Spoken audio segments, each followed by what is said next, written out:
En las carreteras olvidadas del norte del país, donde el asfalto se agrieta bajo el sol implacable y los pueblos parecen congelados en el tiempo, la noche del 14 de noviembre de 1993 se convertiría en una fecha marcada por el misterio. Nadie en el pequeño municipio de San Bartolo había imaginado que aquel camionero, un hombre robusto, de manos endurecidas por el trabajo y un historial impecable en sus rutas, desaparecería sin dejar rastro a tan solo unos kilómetros de su destino. Luis Alberto Montalvo, de 42 años, trabajaba desde hacía más de 2 décadas para una empresa de transporte de carga que abastecía tiendas y almacenes en zonas rurales.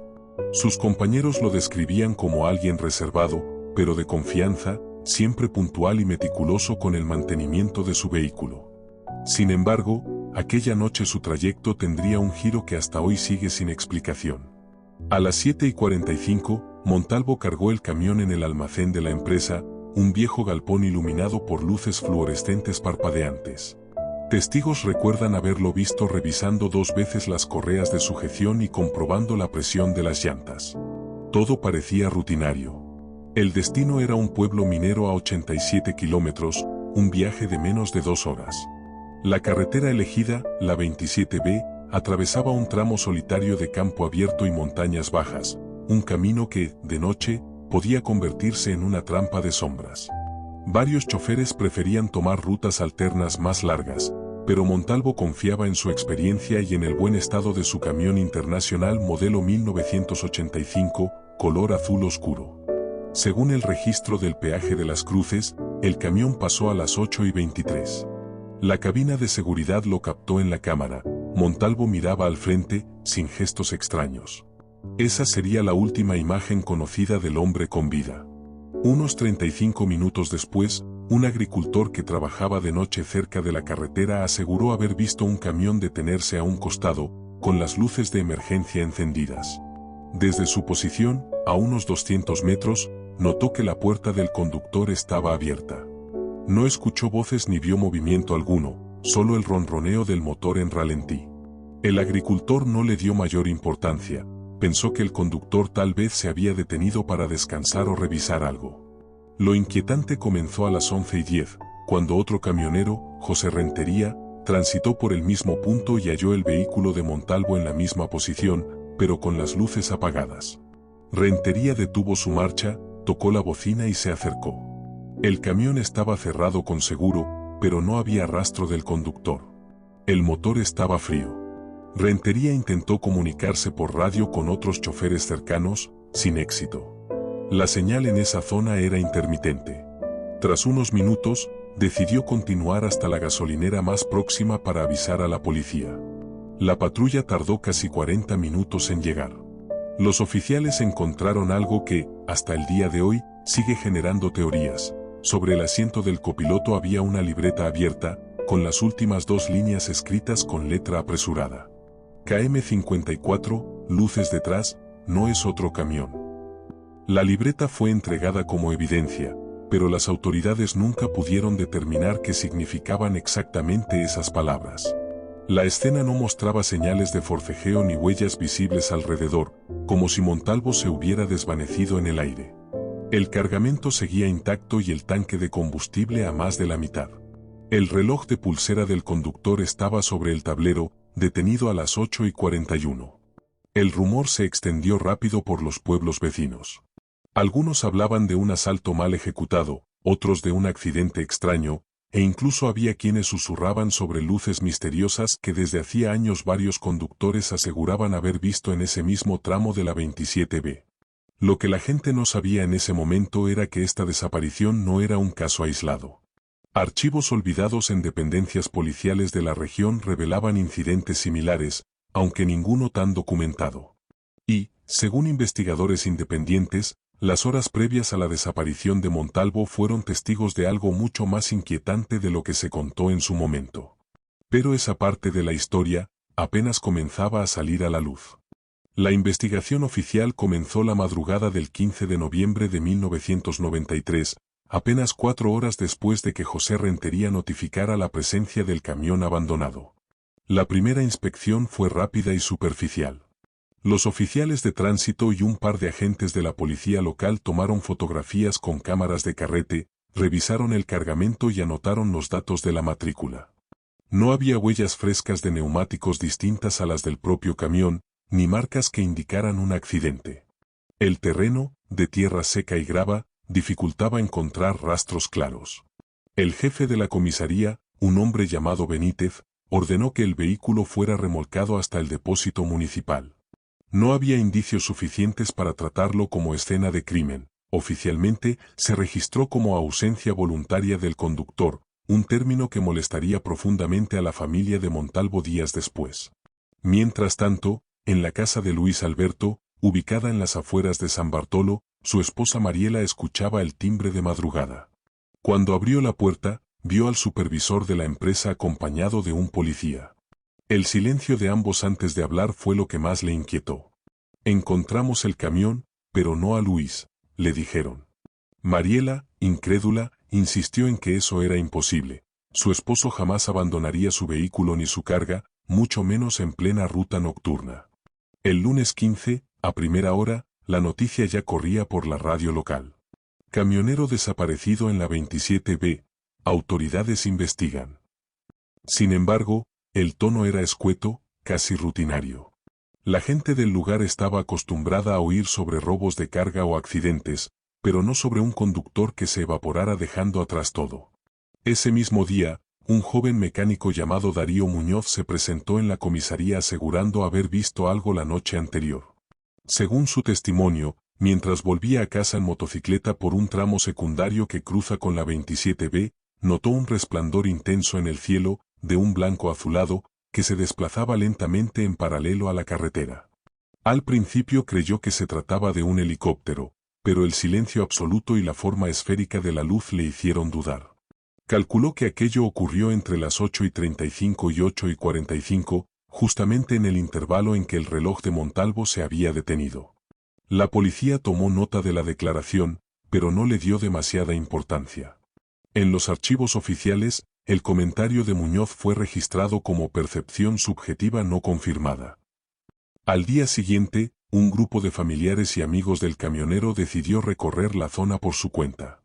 Armados con linternas, cámaras y termos de café, caminaron los alrededores del kilómetro 54 durante horas. Fue Mariela quien encontró algo extraño. En un talud de tierra a unos 30 metros de la carretera, había un círculo de pasto seco perfectamente delineado, como si algo hubiera aterrizado o emitido calor intenso desde arriba. El diámetro era de unos 5 metros.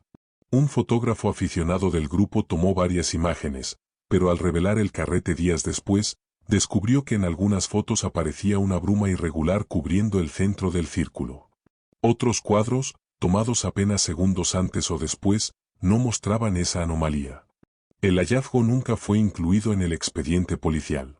La versión oficial seguía apuntando a que Montalvo pudo haber abandonado voluntariamente su vehículo y desaparecido por causas personales. La presión mediática comenzó a crecer el miércoles 17, cuando un periodista de un periódico regional publicó una nota titulada El misterio del kilómetro 54, camionero desaparece sin rastro. El artículo incluía la fotografía del círculo seco, la transcripción del último apunte en la libreta y una breve mención a luces en el cielo reportadas por un testigo. La respuesta de la población fue inmediata. Decenas de curiosos y buscadores de fenómenos extraños comenzaron a visitar la zona. Uno de esos visitantes, un exagente de policía retirado llamado Héctor Saldaña, se presentó ante Mariela asegurando que conocía otros casos similares en la misma carretera. Según Saldaña, entre 1978 y 1990 se habían registrado al menos 6 incidentes de camioneros que reportaron, por radio o en persona, haber visto luces que los seguían. En todos los casos, los conductores sobrevivieron, pero describieron una sensación de pérdida de tiempo, tramos que parecían durar minutos y, al revisar el reloj, resultaban haber pasado horas. Saldaña confesó que, mientras estaba en servicio, se le ordenó archivar esos informes como falsas percepciones para evitar alarma pública. El viernes 19, la familia Montalvo recibió una llamada anónima. Una voz masculina, distorsionada y susurrante, dijo una sola frase antes de cortar. Búsquenlo en la vieja cantera. La cantera mencionada se encontraba a 12 kilómetros del kilómetro 54, cerrada desde hacía más de 15 años tras un derrumbe fatal.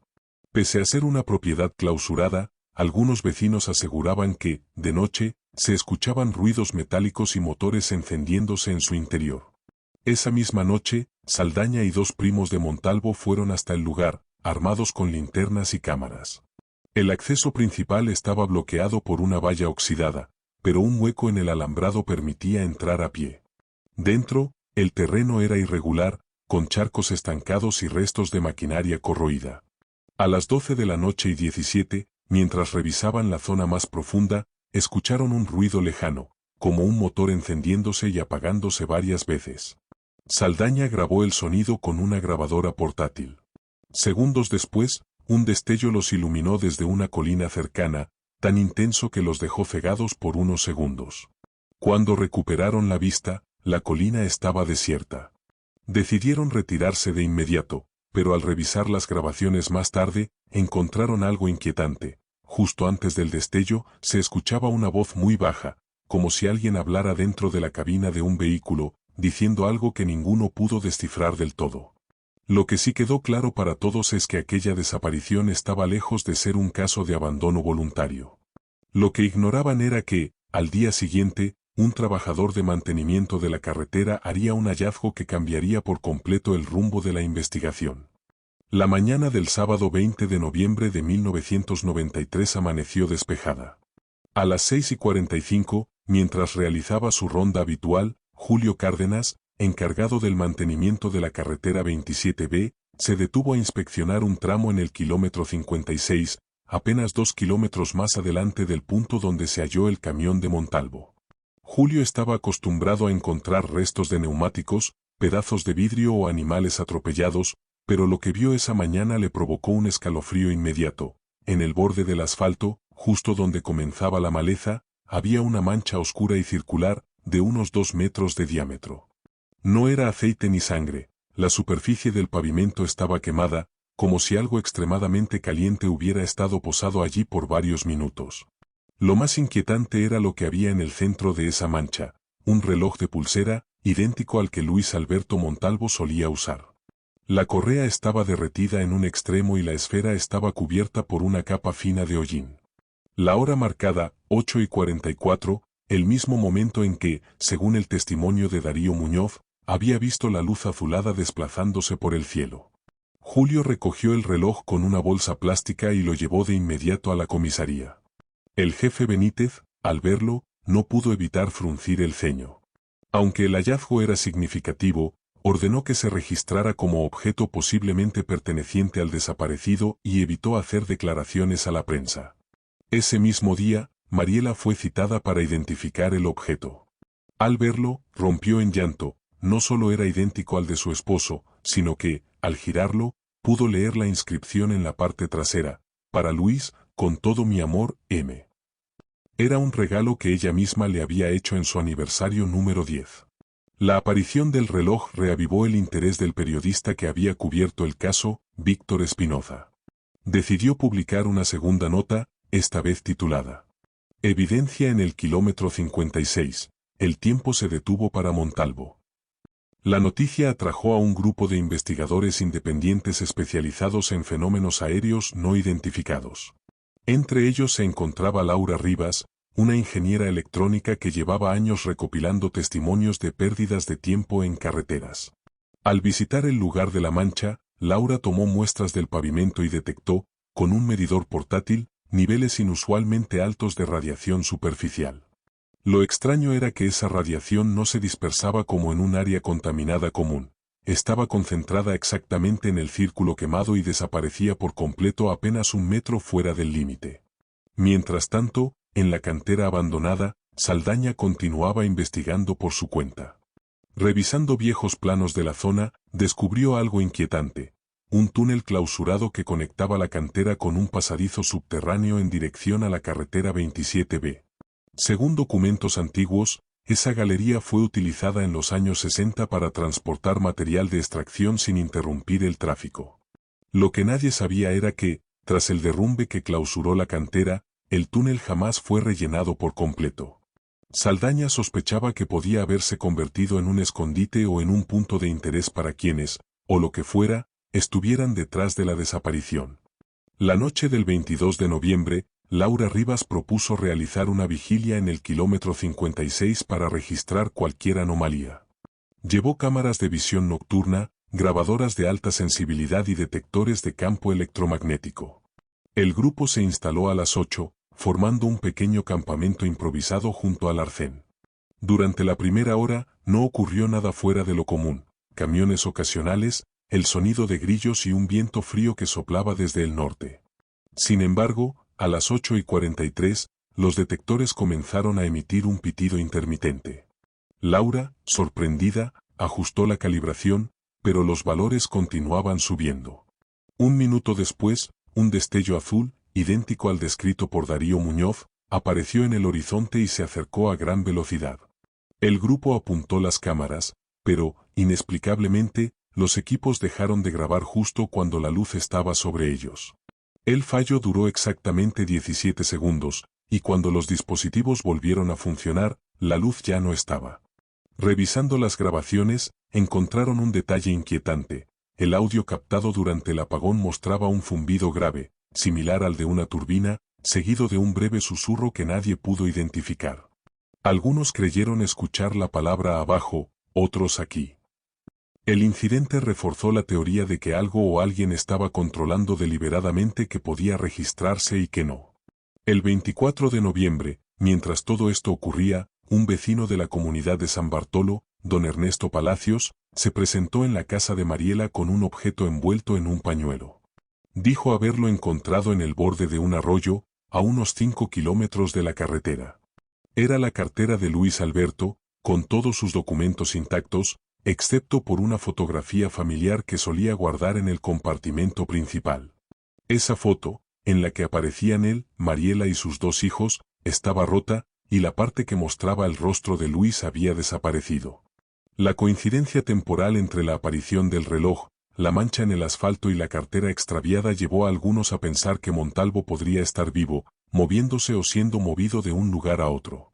Lo que nadie esperaba era que, esa misma noche, un mensaje anónimo llegara al contestador automático de la emisora local. La voz, nuevamente distorsionada, decía: "No busquen en la carretera. Él no está en este tiempo". Las autoridades descartaron el mensaje como una broma macabra, pero para quienes ya desconfiaban de la versión oficial, esa frase no solo tenía sentido, sino que encajaba perfectamente con lo que Laura Rivas temía descubrir. El 26 de noviembre, Víctor Espinoza recibió un sobre sin remitente en la redacción. Dentro había 3 fotografías en blanco y negro. La primera mostraba el camión de Montalvo en el kilómetro 54, tal como fue encontrado, pero con un detalle: en el reflejo del espejo retrovisor parecía verse una silueta humana de pie, en medio de la carretera, observando hacia la cámara. La segunda imagen era del círculo seco encontrado por Mariela días antes, pero tomada desde un ángulo elevado, como si el fotógrafo estuviera suspendido a varios metros de altura. La tercera foto era la más perturbadora: mostraba lo que parecía ser un túnel oscuro, con un charco de agua en el suelo, y al fondo, una figura indistinta, apenas iluminada por un resplandor azul. En la parte trasera de cada fotografía había una fecha escrita a mano: 20 de noviembre del 93. El mismo día en que apareció el reloj en el kilómetro 56. Espinoza decidió no mostrar las imágenes de inmediato a la prensa. En su lugar, contactó con Saldaña y Laura Rivas para organizar una exploración de la cantera y el supuesto túnel. Esa expedición, planeada para el 28 de noviembre, revelaría algo que ni siquiera ellos, con todas sus teorías, estaban preparados para enfrentar. El domingo 28 de noviembre de 1993, poco antes del amanecer, el periodista Víctor Espinoza, la ingeniera Laura Rivas y el expolicía Saldaña se reunieron frente a la verja oxidada que cerraba el acceso a la cantera abandonada. Llevaban linternas de alta potencia, cámaras fotográficas, grabadoras de audio y una cuerda de 30 metros. El aire estaba húmedo, impregnado de un olor a tierra mojada que se intensificaba a medida que se adentraban en el perímetro. El lugar estaba rodeado de taludes erosionados y vegetación crecida, y en el centro se abría la enorme fosa de la cantera, con sus paredes verticales descendiendo a más de 20 metros. Saldaña, guiándose por los planos antiguos, condujo al grupo hacia la cara norte del terreno, donde la vegetación escondía una entrada semiderrumbada, un arco de concreto agrietado, cubierto por raíces y hojas secas. Aquí estaba la boca del túnel, dijo, mientras apartaba con la mano un racimo de maleza. Si los documentos son correctos, este pasadizo se dirige hacia el sureste, en línea recta hacia el kilómetro 56. Laura conectó un medidor portátil de radiación y comprobó que, aunque los valores eran bajos, había un ligero incremento al acercarse a la entrada. No era peligroso, pero sí anómalo. Decidieron encender las linternas y avanzar. El pasadizo estaba parcialmente obstruido por rocas y escombros, y el suelo, cubierto de charcos que reflejaban la luz como espejos negros. El eco de sus pasos resonaba en las paredes húmedas. A los 15 minutos de caminata, llegaron a un derrumbe. Una gran cantidad de piedras bloqueaba el camino, pero en el centro había un hueco de poco más de 1 metro de altura, lo justo para arrastrarse.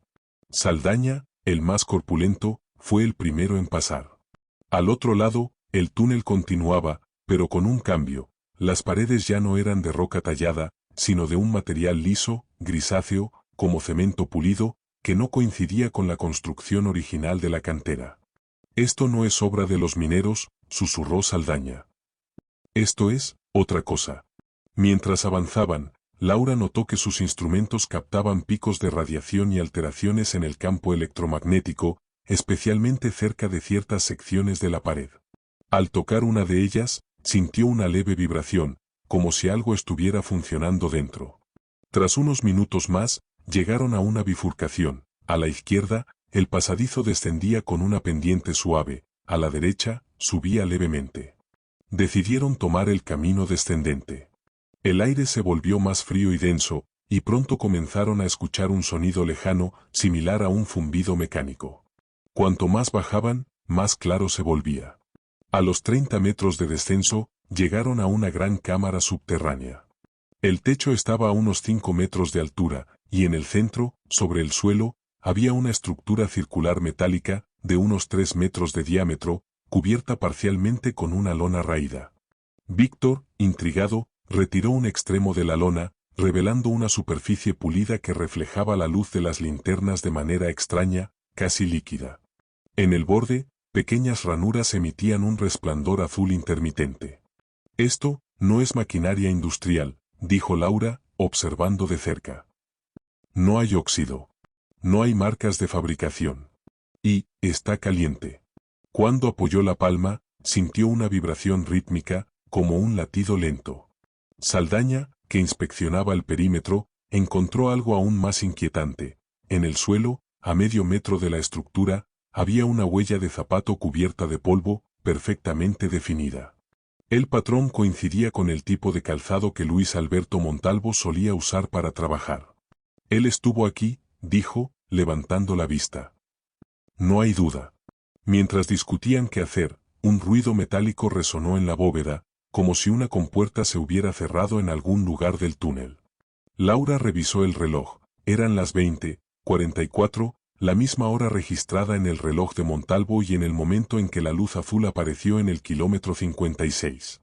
De pronto, el zumbido se intensificó, y la superficie metálica del objeto comenzó a ondular, como agua agitándose. Un resplandor azul llenó la cámara, cegándolos por unos segundos. En medio de la luz, Víctor creyó ver una silueta, un hombre de pie, inmóvil, con los brazos a los lados. La imagen se distorsionaba, como si estuviera detrás de un cristal grueso o bajo el agua. «Luis», gritó Saldaña, pero la figura no reaccionó. La vibración aumentó hasta volverse ensordecedora. Laura intentó acercarse, pero una fuerza invisible, como una corriente de aire inversa, la empujó hacia atrás. El resplandor se tornó blanco, y, de repente, silencio. Cuando recuperaron la vista, la superficie metálica estaba fría y opaca. La silueta había desaparecido. Antes de que pudieran reaccionar, escucharon pasos apresurados acercándose por el túnel.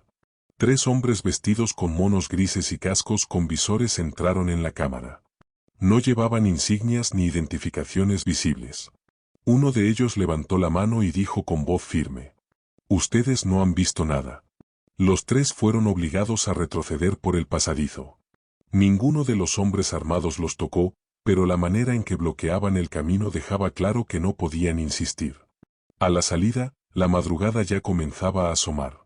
Cuando miraron atrás, la entrada del túnel estaba completamente sellada con placas metálicas, como si hubiera pasado semanas, no minutos, desde su hallazgo. Esa misma noche, Víctor recibió una llamada anónima. La voz distorsionada repetía el mismo mensaje que había llegado días antes. Él no está en este tiempo. Pero esta vez añadió una frase más. La próxima vez, no lo busquen ustedes. Con esa advertencia, el caso tomó un giro definitivo. Ya no se trataba de una desaparición común. Lo que había bajo la cantera parecía tener relación directa con las luces, las anomalías y las huellas de Montalvo. Sin embargo, la investigación pública se detendría allí. Nadie, salvo ellos tres, conocía el interior de esa cámara y lo que parecía esperar en su centro. Lo que no sabían era que, apenas 3 días después, algo sucedería en el kilómetro 56 que obligaría a reabrir el caso, esta vez con un desenlace que cambiaría para siempre la historia del lugar. El 1 de diciembre de 1993, a las 9:13, el kilómetro 56 volvió a iluminarse. No fue un destello aislado, sino una secuencia de pulsos azules, cada uno acompañado por un estruendo grave que parecía surgir del suelo mismo. Los vecinos de las chacras cercanas describieron cómo los animales se inquietaban, las luces de sus casas parpadeaban y un olor metálico impregnaba el aire. El primero en recibir el aviso fue Víctor Espinoza, quien, pese a las advertencias recibidas, mantenía su grabadora encendida las 24 horas. Lo llamó una mujer que vivía a menos de 1 kilómetro de la carretera. Su voz temblaba. «Señor, la luz ha vuelto. Y creo que hay alguien en medio de la pista». Víctor contactó de inmediato a Laura y a Saldaña. En menos de 20 minutos, los tres estaban en camino, cada uno en su propio vehículo, evitando dar aviso a la policía para no alertar a los hombres de gris que habían encontrado en la cantera. La noche estaba despejada, la luna apenas visible y la carretera parecía vacía. Pero al llegar al punto exacto donde Montalvo había desaparecido, lo vieron. En el centro del asfalto, de espaldas, había una figura inmóvil. El resplandor azul lo envolvía por completo, y su sombra se proyectaba en todas direcciones como si la luz viniera desde abajo. «Es él», susurró Saldaña, conteniendo la respiración. Víctor detuvo el auto a unos 20 metros. Laura bajó con su linterna, pero al encenderla, notó que la luz no atravesaba el resplandor azul, simplemente se desvanecía en el aire. «Luis», gritó Saldaña, «soy yo, Saldaña». La figura no reaccionó. Laura, decidida, cruzó el límite del resplandor. En ese instante, el aire se volvió denso, y un sonido grave y constante le llenó los oídos. Sintió como si su cuerpo se volviera más pesado, cada paso más difícil que el anterior. Cuando estuvo lo suficientemente cerca, lo vio con claridad, era Montalvo. Llevaba la misma chaqueta con la que había sido visto por última vez, el mismo reloj en la muñeca, pero su piel estaba pálida, casi traslúcida, y sus ojos, completamente abiertos, reflejaban el resplandor. Laura le tomó el brazo. Estaba frío. «Luis, vamos a casa». En ese momento, Montalvo giró lentamente la cabeza hacia ella. Su expresión era extraña, no de miedo ni de alivio, sino de desconcierto absoluto. Movió los labios, y Laura alcanzó a leer una sola palabra. «No». De pronto, el zumbido se elevó en intensidad. Víctor, que grababa todo desde fuera, notó que la luz comenzaba a pulsar más rápido, como si algo estuviera a punto de ocurrir. Saldaña corrió hacia el resplandor, pero antes de que pudiera entrar, una onda expansiva invisible lo arrojó contra el asfalto. Laura, aún dentro, sintió que el suelo vibraba bajo sus pies. La figura de Montalvo comenzó a desvanecerse, como si estuviera siendo arrastrada hacia un punto invisible sobre la carretera. Laura intentó sujetarlo, pero sus manos atravesaron su brazo como si fuera humo. «No puedo», gritó, «no puedo traerlo». En un último instante, Montalvo pronunció otra palabra, pero la vibración y el estruendo ahogaron el sonido. Luego, la luz estalló en un destello blanco que cegó a todos. Cuando la oscuridad volvió, Laura estaba sola en el asfalto. El lugar quedó en silencio, salvo por el sonido lejano de un motor aproximándose. 3 vehículos todoterreno negros aparecieron desde el norte, sin luces encendidas. De ellos bajaron 6 hombres, todos con los mismos monos grises y cascos con visores. Uno de ellos se acercó directamente a Víctor, le quitó la cámara de las manos y retiró la cinta de grabación sin decir una palabra. Otro revisó el equipo de Laura, confiscando todos sus instrumentos. Saldaña, aún dolorido por el impacto, intentó protestar, pero uno de los hombres se limitó a levantar la mano y señalar la carretera. «Váyanse», dijo con tono seco. Esta noche no ocurrió nada. Mientras se alejaban, Laura, todavía en shock, notó que el asfalto donde había estado Montalvo estaba ligeramente quemado, formando un círculo perfecto de 2 metros de diámetro. Esa misma noche, revisando en su casa lo poco que habían podido salvar, encontraron algo inesperado. En la grabadora de audio que Víctor había dejado encendida dentro del auto, se coló un fragmento que los hombres de gris no habían borrado, una voz masculina, distorsionada, susurrando lentamente. «No busquen el kilómetro, busquen debajo». Al escucharlo, Saldaña golpeó la mesa. La cantera. No sellaron todo. Sin embargo, algo en el tono de Laura fue diferente. Ella, que siempre había sido la más racional, estaba pálida. «No. No es la cantera. Si lo que vi es cierto, lo que sea que se lo llevó no está aquí abajo». Víctor la miró, confundido. «¿Entonces dónde?» Ella respiró hondo antes de responder. «No en este lugar. Y tampoco en este tiempo». Con esa frase, comprendieron que el caso de Montalvo ya no era una simple desaparición. Lo que habían presenciado no encajaba con ninguna explicación conocida. Pero lo más inquietante estaba por venir, porque 48 horas después, en una carretera completamente distinta, a más de 600 kilómetros de allí, alguien reportaría haber visto a un hombre con la misma chaqueta y el mismo reloj, caminando solo, bajo una luz azul idéntica. El reporte llegó desde un lugar que nadie esperaba, la carretera que une Huancayo con Satipo, en plena Sierra Central. La madrugada del 3 de diciembre de 1993, un conductor de ómnibus, identificado como Germán Huamán, informó a la radio local que, alrededor de las 3:45 de la madrugada, había tenido que detener su vehículo porque una luz intensa bloqueaba el paso. «Era igualita a la que ustedes mencionaron en el programa», aseguró.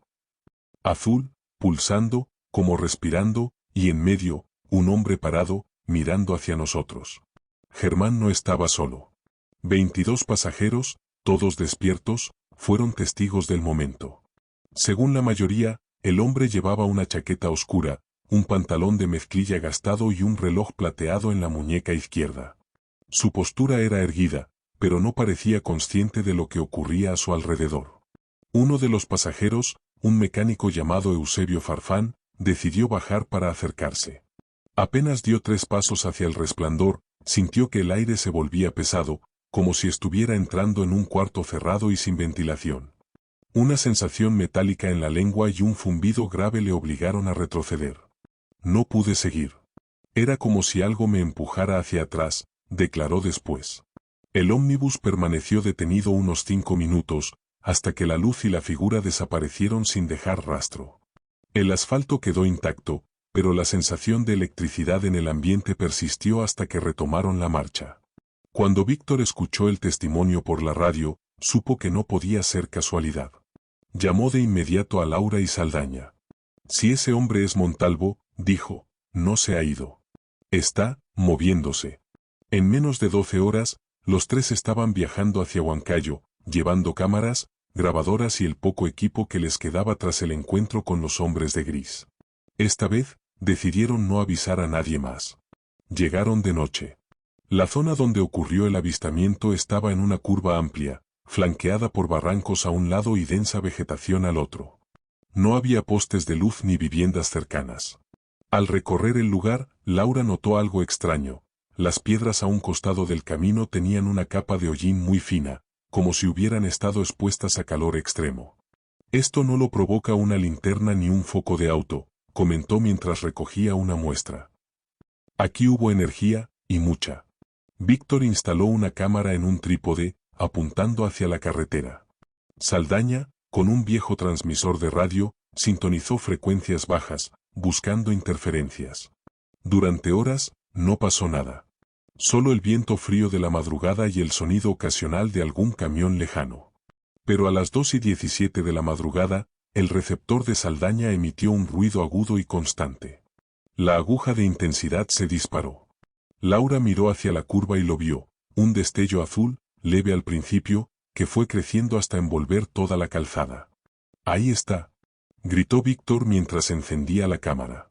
Dentro del resplandor, la figura volvió a aparecer. Estaba más cerca de lo que habían imaginado, apenas a unos 15 metros. Esta vez, Montalvo parecía moverse, giraba lentamente la cabeza, como buscando algo. Laura, sin pensarlo, tomó el micrófono direccional. «Luis, soy Laura, ¿me escuchas?» La figura se detuvo. Hubo un segundo de silencio absoluto, como si el aire se hubiera detenido, y luego una voz salió del receptor de radio de Saldaña. Era profunda, distorsionada, pero inequívocamente humana. «No sigan». Víctor dio un paso adelante, pero Laura lo detuvo. El zumbido aumentó, y pequeñas chispas comenzaron a saltar en el borde del círculo luminoso. En ese momento, notaron algo nuevo. Detrás de Montalvo, a unos metros, una silueta más alta, delgada y completamente negra parecía observar la escena. No se movía, no tenía rasgos visibles, pero el contraste con el resplandor la hacía imposible de ignorar. Laura sintió un escalofrío recorrerle la espalda. «No estamos solos», susurró. De pronto, la figura oscura dio un paso adelante, y Montalvo reaccionó como si hubiera recibido una orden. Giró hacia ella y comenzó a caminar, pero no hacia el grupo, sino hacia lo más profundo del resplandor. «No», gritó Saldaña, corriendo hacia el círculo. Antes de que pudiera alcanzarlo, una fuerza invisible lo arrojó contra la cuneta.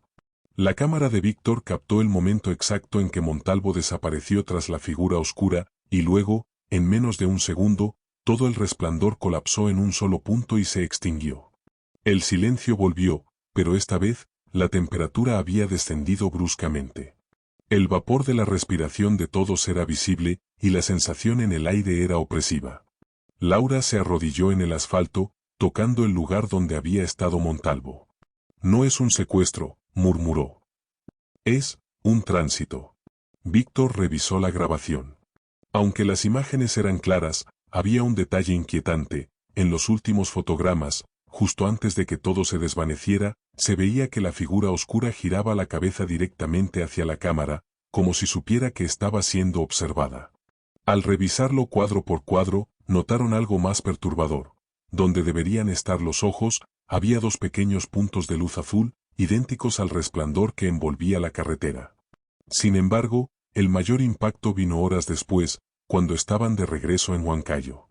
Víctor, revisando el audio, descubrió un susurro que ninguno había escuchado en el momento. Provenía de la figura oscura, y aunque estaba distorsionado, las palabras eran claras. «Falta uno más». Laura, al escucharlo, sintió que algo se le helaba por dentro. «No estaba hablando de Montalvo», dijo. «Nos está contando que vendrá por alguien más». El problema era que, en su grupo, ahora solo quedaban 3 personas. El reporte llegó desde un lugar que nadie esperaba, la carretera que une Huancayo con Satipo, en plena Sierra Central.